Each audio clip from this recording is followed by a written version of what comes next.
Alors, dans cette vidéo, on va voir comment rajouter un produit sur Seller Central directement dans notre catalogue. Alors, on se rend dans Catalogue, Ajouter des produits.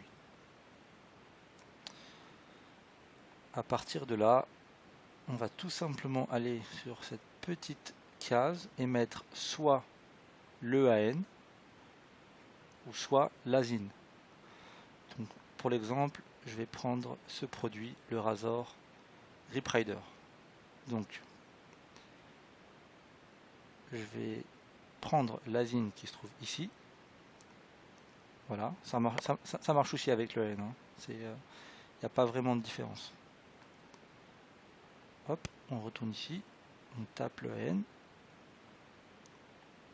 recherche, et le produit apparaît ici.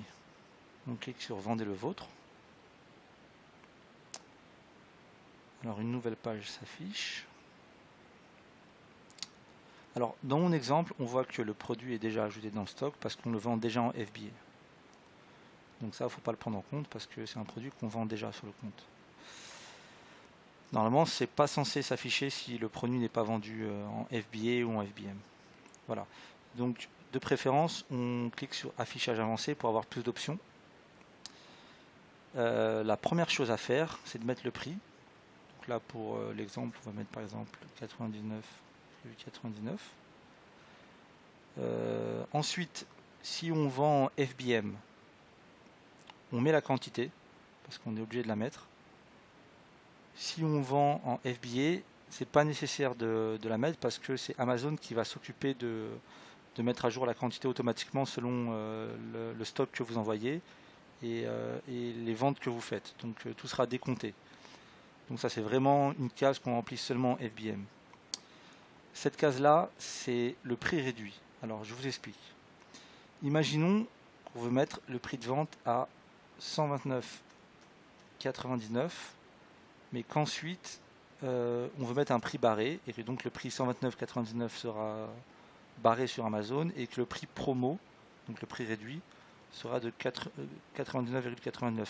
Ça, c'est un truc que je vous conseille de tout le temps faire parce que ça donne l'impression à l'acheteur de faire une bonne affaire. Donc ça, je pense que à chaque fois que vous mettez un produit, il faut toujours mettre un prix plus élevé. Donc on va dire que le prix de vente conseillé, c'est censé être le prix de vente, ici votre prix, et le prix de vente réduit, on va dire que c'est le prix un peu le prix barré. Donc n'oubliez pas de faire ça à chaque fois. Ensuite ici, ça, si on veut le prix barré, il faut toujours mettre une date. Donc quand c'est par exemple, vous voulez faire une promo pendant une semaine, donc là vous commencez le 5 dans date de début de remise et vous mettez le 12. Et si c'est un prix voilà, qui va rester comme ça pendant une longue période, n'hésitez pas à mettre des dates plus longues. Par exemple le 5 ici, et, voilà, vous allez un peu plus loin quelques mois plus tard. Pour l'État, ça va toujours être 9. 99,9999%, ça va être du 9. Délai de traitement. Alors, quand c'est du FBA, là on touche pas parce que c'est Amazon qui s'occupe du transport, donc il n'y a pas de délai de traitement, c'est eux qui s'occupent de ça. En revanche, quand c'est du FBM, en sachant qu'avec C10, il y a le temps de créer le BL, le temps d'envoyer la commande à C10, le temps de préparation, moi je vous conseille de mettre 4 jours. 4 jours, c'est le temps, je pense, qu'il faut pour préparer une commande. En théorie, c'est 2-3 jours, mais vaut mieux mettre 4 jours. Ensuite, pour les autres options, là, normalement, ça, il n'y a pas besoin de toucher. Ici aussi, pas besoin de toucher. Ça, pas besoin de toucher. Ici, on a les prix C10, donc ça, c'est les prix par rapport au poids. C'est les prix qui sont déjà configurés dans le prix de l'envoi par produit. Normalement, c'est déjà configuré selon le poids du produit. Amazon va afficher un prix d'envoi. Donc ça, quand vous voulez faire payer les frais d'expédition, vous mettez C10. Et si vous voulez faire du free shipping, c'est-à-dire mettre la livraison gratuite, vous choisissez free shipping. Voilà, ça, date de commercialisation de l'offre. En général, pas besoin, c'est pas obligé de le mettre, mais vous pouvez toujours le faire quand c'est un nouveau produit. Et ça, c'est la case pour le prix de vente recommandé. Donc ça, c'est encore pour faire encore un prix barré supplémentaire. Donc imaginons qu'on veut mettre pour ce produit-là, on va dire que le prix de vente conseillé par le fabricant c'est 149,99 €. Voilà. Que le prix auquel on le vend normalement c'est 129,99 € et que en fait le prix promo c'est 99,99 €. Donc ce qui va se passer sur la page du produit ici, c'est qu'ici on va voir 149,99 barré, juste en dessous 129,99 barré et le prix de vente, donc le prix promo 89,99. Voilà. Et normalement, pour finir ici, une des options les plus importantes qu'il faut prendre en compte, c'est de cocher une des options ici. Donc l'option qui est en haut, c'est quand on veut faire du FBM, et l'option qui est en bas, c'est quand on veut faire du FBA, tout simplement. Donc là, vous cliquez juste sur enregistrer et terminer. Là, pour l'exemple, j'ai pris FBA, parce que quand c'est du FBM, la création de l'offre est déjà terminée, mais quand c'est du FBA, il y a cette petite étape supplémentaire qu'il faut traiter. Donc là, il faut juste cliquer sur enregistrer et continuer. Voilà. Dans le cas où le produit contient des batteries, donc imaginons que c'est des produits voilà, avec une batterie, il va falloir remplir ces informations. Même quand c'est des produits qui ne contiennent pas de batterie, il faut le remplir. En général, quand ça ne contient pas de batterie, c'est super simple. Non, non, hop, envoyer, basta. Quand ça contient une batterie, en revanche, là, c'est un peu plus galère.